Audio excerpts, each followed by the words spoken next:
I grew up in a very traditional PR firm world. I worked for Fleischman Hillard for many years and learned PR the way it was supposed to be done.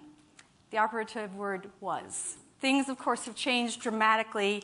One of the things that absolutely drives me insane about the perception of PR is that it's just media relations. But that said, I want to really focus on media relations today. You can also call it influencer relations. You can call it guest blogging. You can call it brand ambassadors. You can even call it affiliates. But it's working with other people who have credibility to help you build your own brand.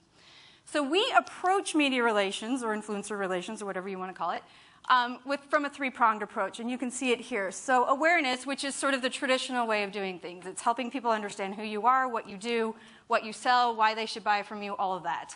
Lots of your content already focuses on that.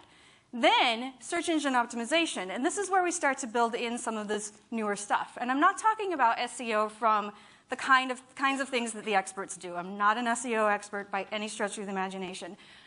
But I am an expert on getting people to write about you, to share your content, to share your videos, to share your podcast, to share all sorts of stuff that you're creating, and giving you that valuable backlink. Doing it through linking, through anchor text. We're going to talk a lot about those kinds of words today.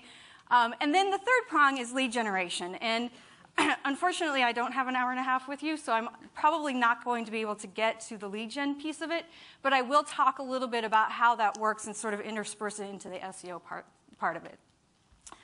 All right, so let's talk awareness. If you have grown up like I have in the traditional PR world, you know that awareness is extremely difficult to measure. You know if people are talking about you. You know if they're saying nice or mean things. The web makes it really easy to monitor those kinds of things, but you can't really measure it. You can't say, well, yeah, I mean, all these people are talking about us, but how does that relate to return on investment? How does it relate to either valuation or more money coming in the door? More money doesn't necessarily need to be sales. It could be donations, right, if you're a nonprofit. But it's getting those goals. It's driving all of that to something that you own.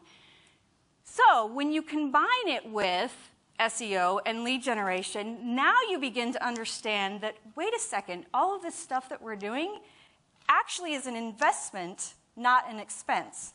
So you go from, on a profit and loss statement, you go from down here at the bottom that the CFO will cut out when there's not enough money to go around. They go, okay, we're taking out PR, we're taking out marketing, we're taking out content. Now you go from that to, we can't live without these guys. We can't live without this marketing in our program because they're generating $4 million or they're generating $40,000 or whatever it happens to be. We can actually show that now. And that's where I like to spend a lot of the time. So last year at this very conference, I talked about how to, what was the topic? How to write blog posts that get read and shared. That was my topic. What I did for my speech last year is I went in and I said, okay, what kinds of things can we use? Do you have a question? Oh, hi.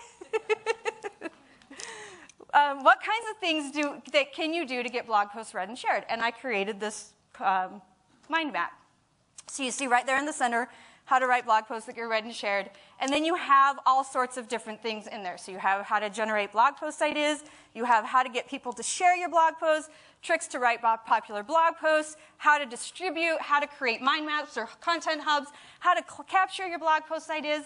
And then you can build out from there. So you start to mind map this one little topic, right? From there, what I did is I went in and I said, okay, what kinds of stuff can I actually compete with? Can I actually write content around how to get people to read and share your content? Or do I have to drill down even deeper?